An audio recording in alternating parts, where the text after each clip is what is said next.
মিতা জমির একপাশে জমে থাকা পানিতে মাছ ধরছে। কাপড়ের কিছু অংশ পানিতে ডুবিয়ে কিছু দূর টেনে নিয়ে কাপড় তুলতেই ছোট ছোট মাছ তাতে উঠে আসছে। সেই মাছ পেয়ে সে খুশিতে আত্মহারা হয়ে যাচ্ছে। ও বাবা, কত মাছ! দেখি তো আরেকটু মাছ ধরি। এই মাছ নিয়ে বাড়ি গেলে মা কি যে খুশি হবে। দূরে দাঁড়িয়ে মিতার কাণ্ড কারখানা দেখছে বিট্টু। এবার সে মিতার কাছে এগিয়ে এলো।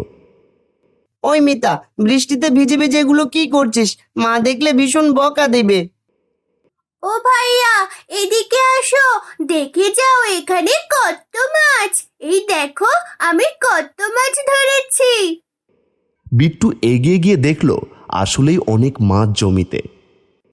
তুই এই জংলার পানির মাছ ধরছিস কেন? এগুলো কি খাওয়া যাবে? কেন খাওয়া যাবে না? এই দেখো কত পরিষ্কার পানিগুলো। বিট্টু নিজেও মিতার সাথে মাছ ধরতে লেগে গেল। কিছুক্ষণ মাছ ধরার পর বিট্টু বলল, মিতা, এবার বাড়ি চল, বাবা তোকে নিয়ে যেতে বলেছে। এখানে মাছ ধরছি জানতে পারলে বাবা ভীষণ রাগ করবে। ঠিক আছে, চলো বাড়ি যাই।